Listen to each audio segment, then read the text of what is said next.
रामपुर गांव के आखिरी कोने में बसी एक छोटी सी झोपड़ी, जहां एक गरीब परिवार अपने सपनों और उम्मीदों के साथ जीवन बिता रहा था। अरे मुन्ना, कैसी चल रही है तुम्हारी पढ़ाई? तुम्हें कोई परेशानी तो नहीं है ना? बाबा, बहुत अच्छी चल रही है। आपका बेटा बहुत होशियार है। आप बस देखना, मैं आपका नाम रोशन करूंगा। बाबा, लेकिन एक समस्या है। स्कूल वाले फीस मांग रहे हैं और पिछले साल की भी थोड़ी फीस बाकी है। फीस की बात सुनकर माधव के चेहरे पर निराशा छा जाती है, क्योंकि पिछले कुछ सालों से उसे फसल नहीं हुई थी। मुन्ना, तुम फीस की चिंता मत करो, मैं जल्दी तुम्हारी फीस भर दूंगा। वैसे भी तुम हर साल स्कूल में अव्वल आते हो, इस कारण तुम्हारी आधी ही फीस है। ठीक है बाबूजी, मैं मास्टर जी से कुछ और दिनों की मोहलत ले लेता हूँ। चलो, मैं अभी स्कूल जाता हूँ। मुन्ना का एक सपना था। वो बड़ा होकर एक आईपीएस ऑफिसर बनना चाहता था। कमला बाहर से अंदर आती है। कमला, जो मुन्ना की माँ थी, वो हमेशा बीमार रहती थी, क्योंकि वो कैंसर की बीमारी से पीड़ित थी। क्या हुआ कमला? तुम आज थोड़ी सी थकी हुई और चिंतित नजर आ रही हो, क्या बात है? अरे क्या बताऊं माधव, पहले ये गरीबी है और ऊपर से घर में खाने के लाले पड़े हैं। घर में तो सिर्फ कुछ दिनों का ही राशन बचा है। कमला, तुम चिंता मत करो, इस साल हमें फसल अच्छी होगी। भगवान हमारी गरीबी जरूर दूर करेगा। चलो कमला, मैं अभी खेत जाता हूँ, खेत में बहुत सारा काम पड़ा है। माधव कमला को दिलासा तो दे देता है, लेकिन उसे खुद अपनी गरीबी का अफसोस हो रहा था। हे भगवान, पहले ही पैसे की कमी और ऊपर से खेत में भी सूखा पड़ा है। कैसे करूं मैं अपने परिवार की देखभाल? माधव खेत आकर देखता है तो चारों तरफ सूखा खेत ही दिखाई दे रहा था, जो पूरा बंजर पड़ चुका था। इस खेत को देखकर तो ऐसा लग रहा है कि मैं किसी शमशान में खड़ा हूँ। पता नहीं इस साल क्या होगा। अगर इस साल बारिश अच्छी हुई तो मेरा सब कर्ज भी चुकता हो जाएगा और मुन्ना की पढ़ाई भी पूरी हो जाएगी।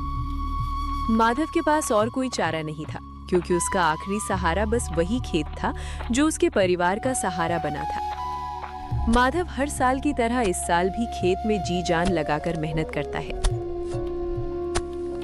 माधव की मेहनत रंग लाती है और इस साल हर साल के मुकाबले बारिश भी अच्छी होती है। इसी तरह 2 महीने निकल जाते हैं। कई सालों बाद माधव के खेत में हरी फसल लहराने लगती है। हरी फसल देखकर माधव के चेहरे की निराशा गायब हो जाती है। लगता है भगवान ने मेरी सुन ली।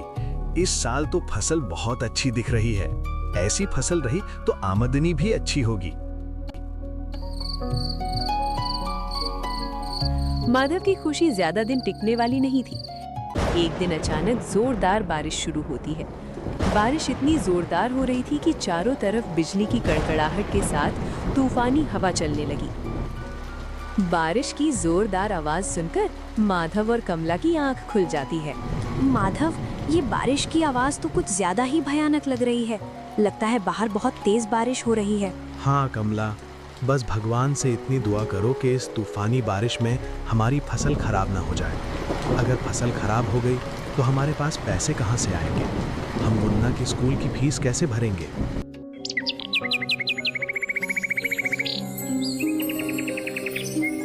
रात ढल चुकी थी, नया दिन निकल आता है। रात की बारिश से सारे नदी नाले बहुत तेजी से बहने लगते हैं। अरे चाचा, कल रात जैसी बारिश मैंने तो अपनी जिंदगी में कभी नहीं देखी। देखिए ना, कितने तेज प्रवाह से नदी बह रही है। हाँ मिथुन, रात की बारिश ने सब नुकसान कर दिया। ज्यादा पानी की वजह से सब फसल खराब हो रही है। माधव सुबह खेत में आता है। उसे जिसका डर था वही हो जाता है। वो देखता है कि तूफानी बारिश के कारण उसकी पूरी फसल खराब हो चुकी होती है। हे भगवान, मैंने तेरा क्या बिगाड़ा था? तूने मेरे साथ ऐसा क्यों किया? अब मैं अपने परिवार को क्या खिलाऊंगा? हम अब कैसे जिएंगे? खेत की ये हालत देखकर माधव अंदर से पूरा टूट चुका था। टूटे मन से वो घर आता है। उसे चिंता सताई जा रही थी कि अब वो अपने परिवार का गुजारा कैसे करेगा।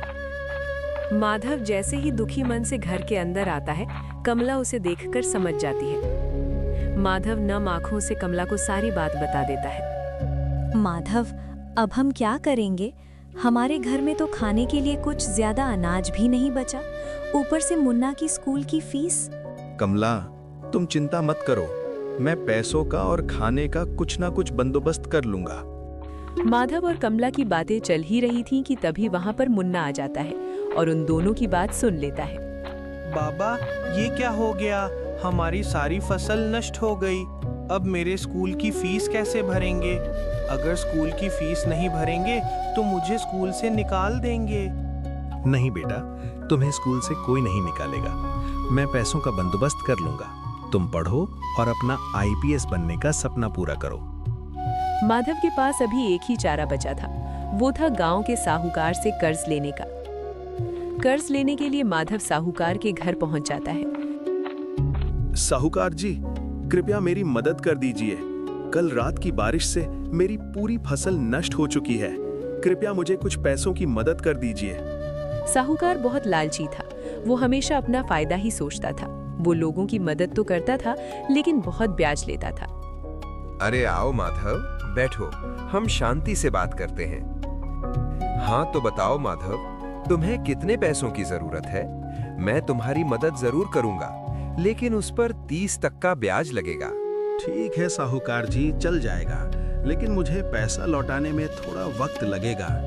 मैं तुम्हें पूरे 3 महीनों की मोहलत देता हूँ, तब तक तुम ब्याज समेत मेरे पैसे लौटा देना। बोलो, मंजूर है? ठीक है साहूकार जी, मुझे मंजूर है। आप मुझे पैसे दे दीजिए, मैं समय पर लौटा दूंगा। साहूकार माधव को पैसे दे देता है।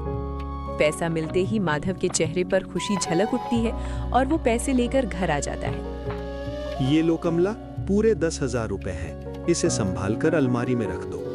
लेकिन माधव, इतने सारे पैसे आए कहाँ से? अरे कमला, ये पैसे मैं साहूकार से लाया हूँ, ब्याज पर। हाय दया, साहूकार से पैसे क्यों लाए? वो जानबूझकर ज्यादा पैसे देता है और बहुत ब्याज लेता है। कमला, अभी ये मत सोचो, हमें तो अभी मुन्ना की स्कूल की फीस भी तो भरनी है ना। उनका कर्ज मैं जल्द ही लौटा दूंगा। साहूकार से जो पैसे माधव लाया था, उन पैसों से वो मुन्ना की स्कूल की फीस चुकता कर देता है। इसी तरह 1 महीना बीत जाता है। रात का समय था। माधव, कमला और मुन्ना तीनों सो रहे थे कि अचानक कमला की तबीयत खराब हो जाती है। वो जोर जोर से खांसने लगती है। कमला की ऐसी हालत देखकर माधव और मुन्ना की आंखें खुल जाती हैं और वे कमला को देखने लगते हैं। माँ क्या हुआ? तो आंखें खोलो माँ। पिताजी देखो, माँ को क्या हुआ? वो मुझसे बात नहीं कर रही। अरे कमला, उठो, आंखें खोलो। क्या हुआ तुझे? देखो, मुन्ना तुझे आवाज दे रहा है। मुन्ना, तुम अपनी माँ का ख्याल रखो। मुझे वैद्य जी को इलाज के लिए लाना पड़ेगा। मैं अभी जाता हूँ, तब तक तुम कहीं मत जाना। माधव कमला के इलाज के लिए वैद्य जी के घर की ओर भागने लगता है। बारिश इतनी जोरदार चल रही थी कि आगे रास्ता भी साफ दिखाई नहीं दे रहा था। थोड़ी देर में माधव वैद्य जी के घर पहुंच जाता है। अरे वैद्य जी, जल्दी से मेरे घर चलिए, मुझे आपकी सहायता की जरूरत है। अरे माधव, तुम इतनी जोरदार बारिश में इतनी तेजी से भागकर क्यों आए हो? क्या हुआ है? कुछ अनर्थ हुआ है क्या? वैद्य जी, जल्दी से मेरे घर चलिए। कमला की तबीयत बहुत खराब है, वो बस खांसती ही जा रही है। जल्दी से आप चलिए और उसका इलाज कीजिए। जोरदार बारिश में वैद्य जी माधव के साथ उसके घर की ओर बढ़ते हैं। देखिए वैद्य जी, कमला की हालत, वो आंखें भी नहीं खोल रही है। जल्दी से आप उसका इलाज कीजिए और उसे ठीक कर दीजिए। वैद्य बिना किसी देर किए कमला का इलाज शुरू कर देते हैं, लेकिन कमला की हालत कुछ ज्यादा ही बिगड़ चुकी थी। माधव, कमला बेटी की हालत कुछ ज्यादा ही खराब हो चुकी है। मुझे लगता है शायद ये कैंसर की वजह से हो रहा है। कमला बेटी का इलाज यहाँ नहीं हो सकता। उसे भीमापुर गांव के बड़े अस्पताल में भर्ती करना पड़ेगा। वहीं उसका इलाज हो सकता है, और वो भी जल्दी। लेकिन इतनी रात गए, इतनी तूफानी बारिश में मैं कमला को भीमापुर कैसे ले जाऊं? माधव, तुम एक काम करो, मेरी बैलगाड़ी है, उसी पर तुम कमला बेटी को अस्पताल ले जाओ। माधव वैद्य जी की बैलगाड़ी उसके घर के सामने लगाता है और उस पर कमला को बैठा देता है। उसके बाजू में ही मुन्ना भी बैठ जाता है। लेकिन कमला की ऐसी हालत देखकर मुन्ना बस रोते ही जा रहा था। माधव उन दोनों को लेकर बैलगाड़ी आगे बढ़ाता है, लेकिन बारिश के कारण बैल बहुत धीमे धीमे चल रहे थे। पिताजी, हमें और कितना समय लगेगा अस्पताल पहुंचने में? कितना दूर है यहाँ से अस्पताल? मुन्ना बेटा, हम थोड़ी देर में अस्पताल पहुंच जाएंगे। तुम अपनी माँ को भीगने से बचाओ।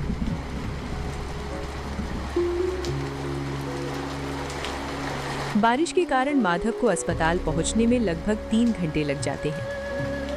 बिना किसी देरी के माधव कमला को अस्पताल में इलाज के लिए भर्ती कर देता है। बाबा, माँ ठीक तो हो जाएंगी ना? उसे कुछ होगा तो नहीं? माँ मेरे साथ घर तो आएगी ना? हाँ बेटा, तुम चिंता मत करो, माँ तुम्हारे साथ जरूर आएगी। वो जल्दी ही ठीक हो जाएगी। डॉक्टर कमला का इलाज शुरू कर देते हैं, लेकिन कमला की हालत कुछ ज्यादा ही खराब हो चुकी थी। जिसका डर था वही होता है। इलाज देरी से शुरू होने के कारण कमला बच नहीं पाती और उसकी जान चली जाती है।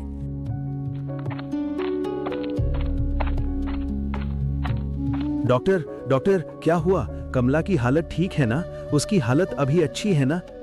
देखो माधव, मैं तुमसे कुछ छुपाना नहीं चाहता। इलाज देरी से शुरू होने के कारण कमला नहीं बच सकी। वो अब इस दुनिया में नहीं रही। डॉक्टर के शब्द सुनकर माधव के पैरों तले जमीन खिसक जाती है और वो जमीन पर गिर जाता है। बगल में बेटा मुन्ना भी डॉक्टर की बात सुनकर रोने लगता है। माधव और मुन्ना उसी बैलगाड़ी में कमला का शव रखकर फिर से गांव लौट आते हैं। कमला की मृत्यु की बात सारे गांव में फैल जाती है और सारे गांव वाले माधव के घर के सामने इकट्ठा होते हैं। माँ, तुम मुझे इतनी जल्दी छोड़कर क्यों चली गई? अब मैं तेरे बिना कैसे जीऊंगा? अब मुझे मुन्ना कहकर कौन पुकारेगा? माधव, तुम अपने आप को संभालो। हमें कमला की अंतिम विधि में देरी हो रही है। हमें और देरी नहीं करनी चाहिए। माधव और मुन्ना मिलकर सब गांव वालों के साथ कमला की अंतिम विधि कर देते हैं। पूरे 6 साल बीत जाते हैं। मुन्ना अब बड़ा हो चुका था। माधव और मुन्ना एक साथ रात में बैठे थे और उनकी बातें चल रही थी कि माधव बेटा, अब तुम बड़े हो चुके हो। तुम मेरी खेतीबाड़ी में भी बहुत मदद करते हो, लेकिन तुम्हारा एक सपना था आईपीएस बनने का। उस सपने के बारे में भूल तो नहीं गए? हाँ बाबूजी, मुझे पूरी तरह से याद है, लेकिन मैं ये सपना अभी पूरा नहीं कर सकता क्योंकि उसके लिए मुझे आपको छोड़कर शहर जाना पड़ेगा। क्यों मुन्ना, क्यों नहीं जा सकते तुम शहर? मेरा तो क्या है, मैं आज रहूंगा और कल नहीं। तुम अपने सपने के बारे में सोचो। नहीं बाबूजी, मैं आपको ऐसे हालात में छोड़कर शहर नहीं जा सकता। बेटा, तुम मेरे बारे में नहीं तो अपनी माँ के बारे में तो सोचो। उसका भी सपना था तुम्हें आईपीएस बनते देखना, लेकिन वो ये नहीं देख पाई। लेकिन तुम उसका ये सपना पूरा करो, तभी उसकी आत्मा को भी शांति मिलेगी और तुम भी अपना सपना पूरा होते हुए देखोगे। ठीक है बाबूजी, मेरे लिए नहीं लेकिन मैं अपनी माँ का सपना जरूर पूरा करूंगा। ठीक है तो बेटा, कल ही तुम शहर के लिए निकल जाओ और वहां जाकर पढ़ाई करके परीक्षा देकर आओ। ठीक है बाबूजी। अगले दिन मुन्ना अपना सारा सामान समेटकर अपने बाबूजी के साथ बस स्टैंड की ओर जाने लगता है। थोड़ी देर में दोनों बस स्टैंड पहुंच जाते हैं, लेकिन आखिरी बार दोनों एक दूसरे को भावुक होकर देख रहे थे। बाबा, आप अपना अच्छे से ख्याल रखना और मेरी चिंता मत करना। कोई परेशानी हुई तो मुझे फोन लगाना। मुन्ना, तुम भी मेरी चिंता मत करना। तुम सिर्फ अपनी पढ़ाई पर ध्यान देना और आईपीएस अफसर बनकर ही लौटना। थोड़ी देर में बस आती है। मुन्ना बस में बैठ जाता है और अपने बापूजी का आशीर्वाद लेकर वहां से निकल जाता है। माधव मुन्ना को छोड़कर भावुक मन से घर की ओर बढ़ जाता है। पूरे 5 घंटों का सफर करके मुन्ना शहर पहुंच जाता है। मुन्ना इतने बड़े शहर में पहली बार आया था। उसे समझ नहीं आ रहा था कहां जाए और क्या करे। अरे भाई, इतने बड़े शहर में पहले मुझे पैसों की जरूरत पड़ेगी। मुझे पहले कोई काम ढूंढना पड़ेगा, उससे मुझे अच्छे पैसे मिलेंगे। मुन्ना काम की तलाश में इधर उधर भटकने लगता है। वो चलते चलते एक बड़े वेयरहाउस के पास आ जाता है। उसे वहां उसका मालिक दिखाई देता है। अरे मालिक, यहाँ मेरे लायक कोई काम मिलेगा क्या? कोई भी काम चलेगा, मुझे काम की बहुत जरूरत है। क्या तुम इस शहर में नए आए हो? तुम्हें तो मैंने पहले कभी नहीं देखा। हाँ मालिक, मैं शहर में नया आया हूँ और मुझे पैसों की सख्त जरूरत है, इसलिए मैं आपसे काम मांग रहा हूँ। ठीक है, मेरा शक्कर का कारोबार है। तुम्हें यहाँ शक्कर की बोरियां उठाकर ट्रक में डालनी पड़ेंगी। बोलो मंजूर है? ठीक है मालिक, मुझे मंजूर है। मालिक के कहे अनुसार मुन्ना रोज भारी बोरियां उठाकर काम करने लगता है। मुन्ना दिन में काम करता और रात में एक पेड़ के नीचे बैठकर जी जान लगाकर पढ़ाई करता। छुट्टी के दिन भी मुन्ना पढ़ाई करना नहीं छोड़ता। उसकी आंखों में आईपीएस बनने का सपना साफ दिखाई दे रहा था। इधर गांव में माधव बेसहारा होकर अपनी कुटिया पर बैठा था कि तभी उसके घर साहूकार और उसका निर्दयी बेटा आग बबूला होकर आ जाते हैं। अरे ओ माधव, कितने साल हो गए तुमने मेरा कर्ज नहीं चुकाया। मुझे अभी मेरे पैसे दो, नहीं तो अच्छा नहीं होगा। साहूकार जी, मुझे कुछ दिनों की और मोहलत दे दीजिए। मेरे पास अभी आपको देने को 1 रुपया भी नहीं है। बेटा, इसे तब तक मारो जब तक ये हमारे पैसे नहीं दे देता। बहुत हो गया इसका नाटक। साहूकार के कहने पर उसका बेटा माधव को लकड़ी से बहुत मारता है। माधव की ये हालत देखकर साहूकार को मजा आता है और वो जोर जोर से हंसने लगता है। 5 महीने बाद, लगभग 5 महीने बाद मुन्ना एक बड़ी सरकारी परीक्षा देता है। मुन्ना परीक्षा देकर आता है, लेकिन उसके चेहरे पर थोड़ी निराशा दिखाई दे रही थी। हे भगवान, मुझे डर लग रहा है। इस बार मुझे इस परीक्षा में पास कर देना, ये मेरी आखिरी उम्मीद है। लगभग 1 महीने बाद मुन्ना अपने वेयरहाउस का काम समेट कर बैठा अपनी माँ की यादों में खोया था कि तभी एक दूसरा मजदूर मुन्ना के पास आकर कहता है, अरे ओ मुन्ना, बाहर एक डाकिया आया है और वो तुमसे मिलने की बात कह रहा है। क्या बात है रघु भैया, उसने कुछ बताया क्या आपको? वो किस लिए आया है? नहीं मुन्ना, वो सिर्फ तुमसे मिलना चाहता है। ठीक है, मैं जाता हूँ। डाकिया उसे एक लिफाफा देता है और वहां से अपनी साइकिल उठाकर चल पड़ता है। मुन्ना वो लिफाफा खोलकर पढ़ता है। उस लिफाफे में लिखा था कि वो उस परीक्षा में अच्छे अंकों से उत्तीर्ण हुआ है। मुन्ना की मेहनत रंग लाई थी। वो लिफाफा पढ़ते ही मुन्ना की आंखों से आंसू बहने लगते हैं। वाह, आखिरकार मैंने कर दिखाया। मैंने अपना और अपनी माँ का सपना पूरा कर दिखाया। भगवान, आपका भी लाख लाख शुक्र है। कुछ दिन बाद गांव में नई चमचमाती गाड़ी आती है। वो गाड़ी सीधी आकर माधव के घर के सामने रुकती है। उसमें से एक बड़ा अफसर उतरता है। वो अफसर और कोई नहीं बल्कि मुन्ना होता है, जो आईपीएस बन चुका था। अपने बेटे को आईपीएस की वर्दी में देखकर माधव की आंखों में आंसू आ जाते हैं। बेटा, तू आखिरकार आ गया, वो भी बड़ा अफसर बनकर। मैं तो कब से इसी दिन का इंतजार कर रहा था। आज मैं सबसे ज्यादा खुश हूँ तुम्हें देखकर। हाँ बाबूजी, मैं आ गया। मैंने माँ का सपना पूरा कर दिखाया और आपको भी आज से किसी के आगे झुकना नहीं पड़ेगा बापूजी। गांव वाले भी मुन्ना की कामयाबी देखकर मन ही मन खुश होते हैं। तभी वहां पर गांव का साहूकार माधव से फिर से अपना कर्ज लेने आ जाता है। लेकिन इस बार वो माधव को कुछ नहीं करता, क्योंकि उसके सामने उसका आईपीएस बेटा खड़ा था। साहूकार अपने किए जुल्म को छुपाता है और माधव से माफी मांगता है। साहूकार, माना कि तुम गरीबों की मदद करते हो, लेकिन उनकी गरीबी का फायदा भी उठाते हो। अब ये सब छोड़ दो और सुधर जाओ। और रही मेरे बापूजी के ऊपर तुम्हारे कर्ज की बात, वो पैसे मैं अभी दे देता हूँ। मुन्ना अब गांव की मदद करने लगा था। उसने गांव में गरीबों के लिए अस्पताल बनवाए ताकि सभी को समय पर इलाज मिल सके। इतना ही नहीं, बल्कि छोटे बच्चों के लिए गांव में स्कूल भी खोले ताकि सभी बच्चे पढ़ लिख सके।